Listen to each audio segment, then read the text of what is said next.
Dan tiba-tiba dengan gestur yang panik dia membangunkan kita semua. Ayo bangun, kita lanjut jalan. Padahal posisi masih hujan. Loh kenapa? Udah kita jalan dari jalan. Ternyata dia cerita di bawah nih, pas sampai bawah dia baru cerita. Ketika kita tidur di balik di balik pos condang amis itu ada sosok yang nggak tahu apa yang pasti hitam berusaha untuk menangkap kita, berusaha kayak pengen meluk kita, dan gitu badannya gede pengen meluk kita. Makanya dia langsung refleks, dibangunin kita suruh jalan lagi lanjut.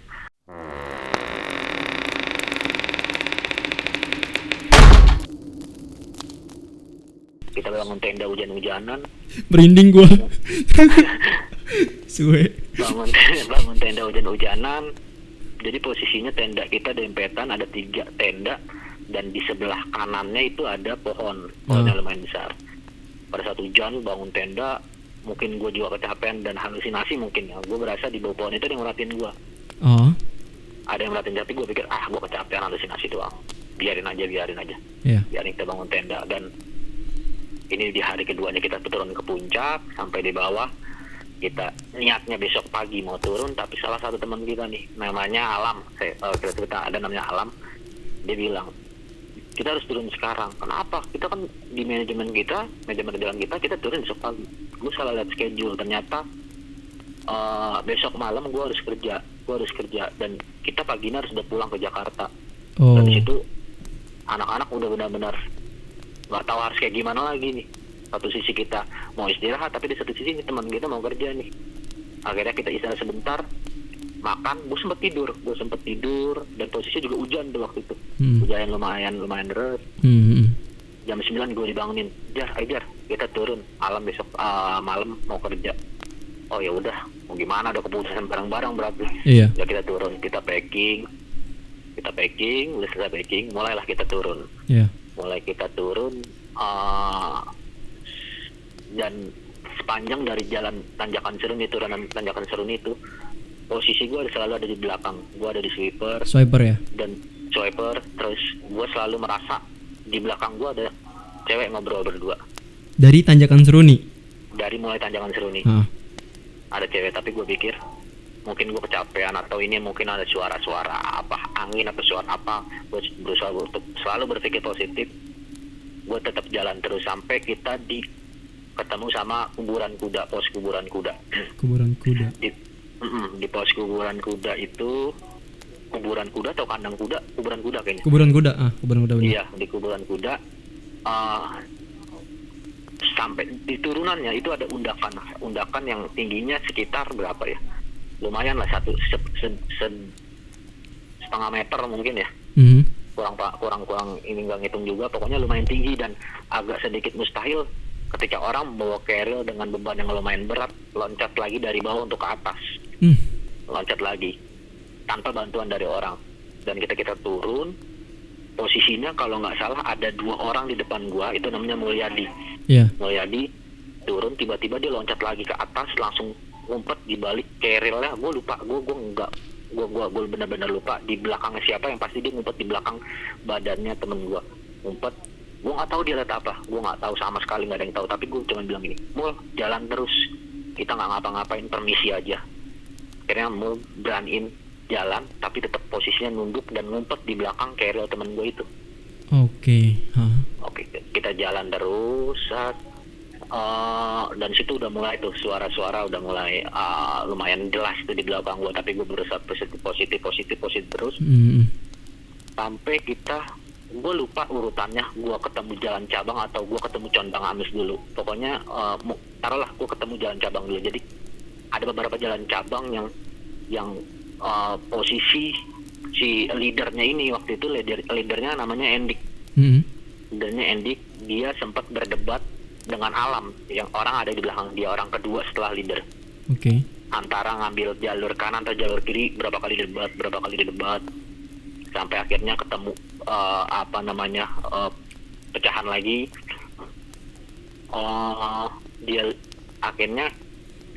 kalau gue ingat-ingat, gue sedikit lupa juga nih. Taruh, sorry gue potong nih. Dari cabangan itu ya. Lu naik dan turun dengan jalur yang sama kan? Feeling gue iya. Nah, feeling gue iya karena oke. Dan sampai sini oke. Sampai sini gini.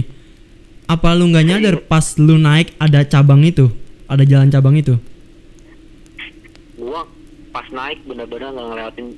Gue nggak tahu ya kalau gue kelewat atau gimana, tapi seingat gue nggak ketemu jalan cabang. Iya kan?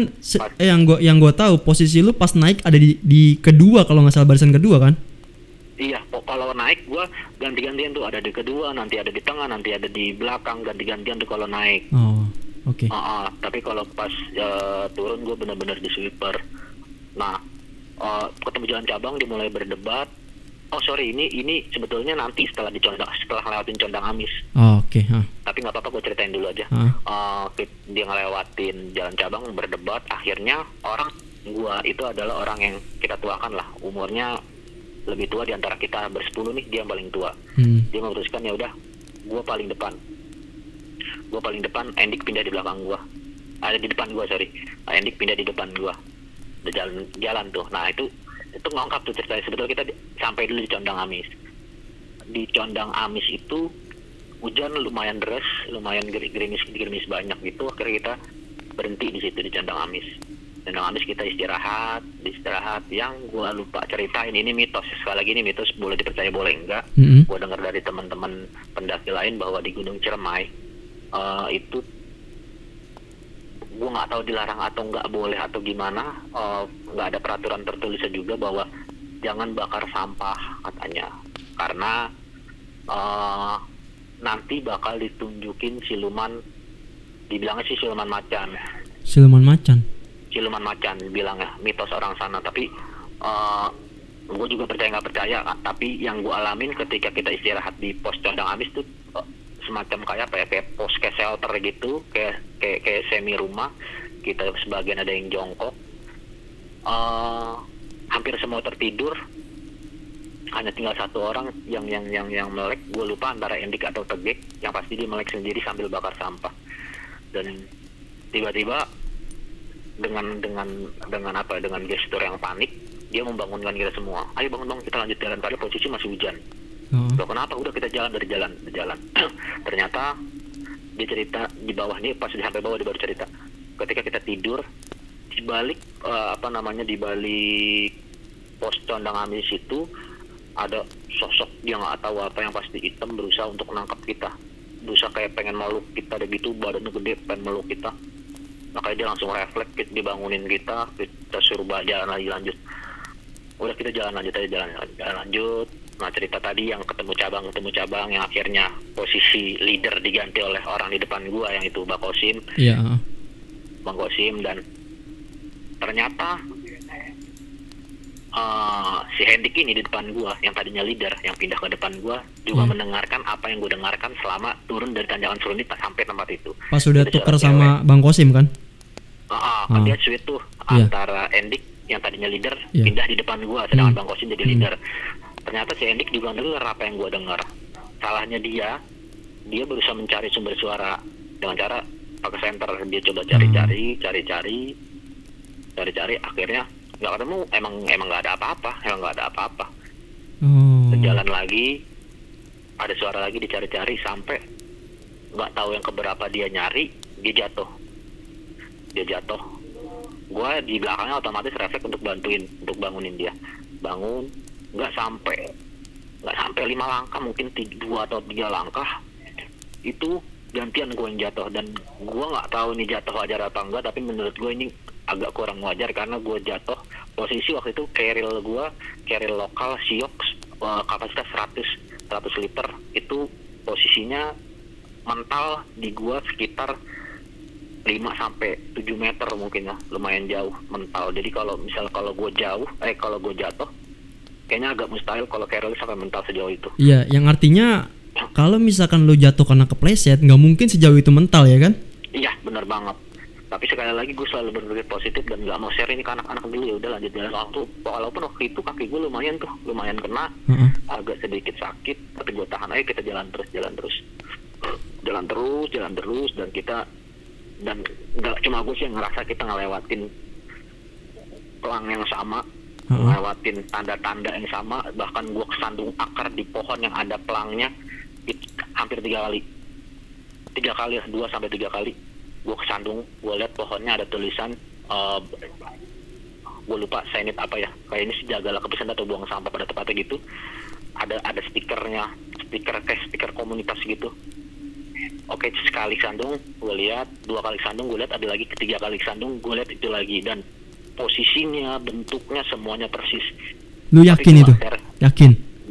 Gue yakin, tapi gue sekali lagi gue selalu berpikir positif. Mungkin memang pohonnya sama dan pelangnya sama dan ditempel stiker yang sama. Gue selalu berpikir positif gitu aja terus. Dan gue nggak share itu ke anak-anak. Gue diem, gue telan pahit-pahit gitu. Oke. Jalan Mas, lanjut. sorry gue potong.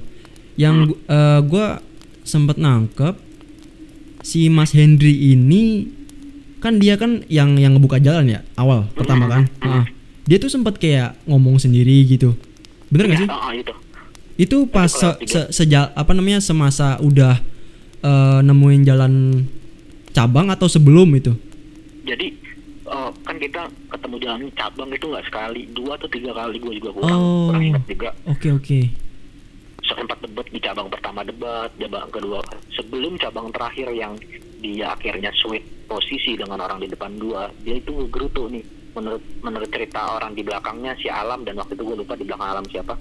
Dia siapa ya, kalau orang ini bilang ngegerunyem gitu, kayak ngomong sendiri. Kayak udah ngaco lah. Akhirnya Bang Kosim, orang di depan gua, dengar, dan akhirnya dia sweet aja, tukar. Mungkin Andy kecapean atau dia stres nyari jalan yang kayaknya nggak ada habis-habisnya di jalan, ini lagi.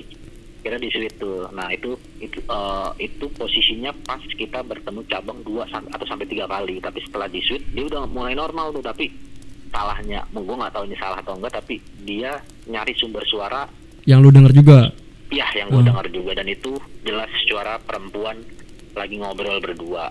Semakin ke bawah semakin jelas suaranya kalau itu suara cewek berdua, dan gue nggak tahu deh ngobrolnya apa, cuman kayak orang ngobrol gerenyem gitu, kayak orang pengen ngobrol tapi bisik-bisik, tapi itu jelas di kuping. Gue tetap jalan terus sampai merinding gue suel beneran. Sampai kita ketemu pos Lewung Datar. Di pada saat naik kita juga ketemu pos Lewung Datar, dan posisinya itu di pos Lewung Datar pada saat naik itu jam 12. Artinya karena kita naik hari Jumat, itu waktunya sholat Jumat, karena kondisinya kita orangnya nggak banyak, hanya 10, kita nggak bisa sholat Jumat. Jadi sebagian teman-teman ada yang sholat Zuhur, dan gue punya videonya. Kalau di pos Lewung Datar itu lebar, bahkan kita bisa jadiin tenda di situ. Tapi ketika turun kita ketemu pos Lewung Datar yang hanya jalan setapak, hanya ada satu pohon tulisan Lewung Datar dengan nama yang sama, tapi kondisi medan yang beda.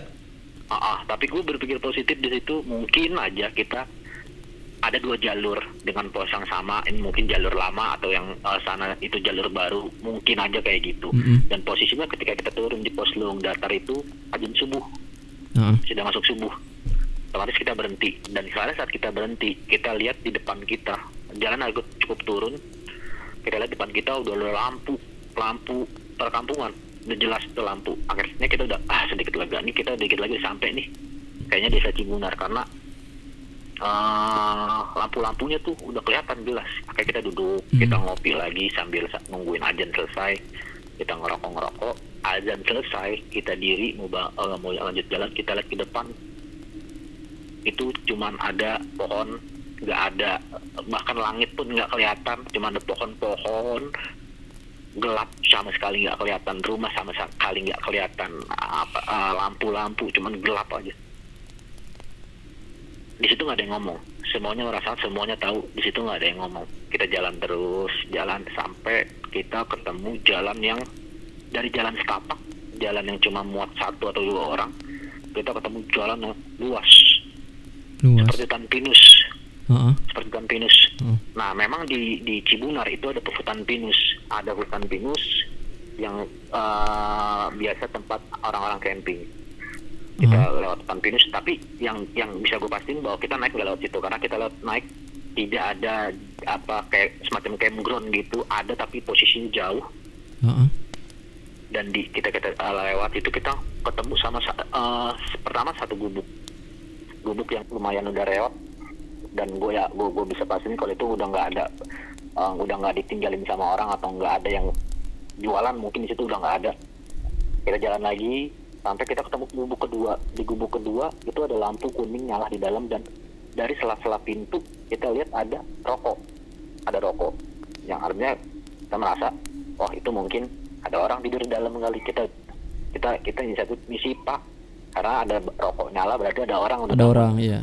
Misi pak, tapi nggak ada yang nyaut. Dan kita jalan terus, tepat jam 6 matahari udah naik, udah lumayan terang. Kita sampai baru di desa Cibunar dan semuanya udah lumayan lega, udah benar-benar teplong gitu. Kita ngerasa akhirnya kita ketemu nih yang namanya perkampungan, ketemu yang namanya kehidupan nih. Kehidupan. Sampai Peradaban. Iya, sampai di peradaban. Kita disamperin gitu kayak abah-abah, nggak umurnya sekitar mungkin 40 sampai 50 tahun.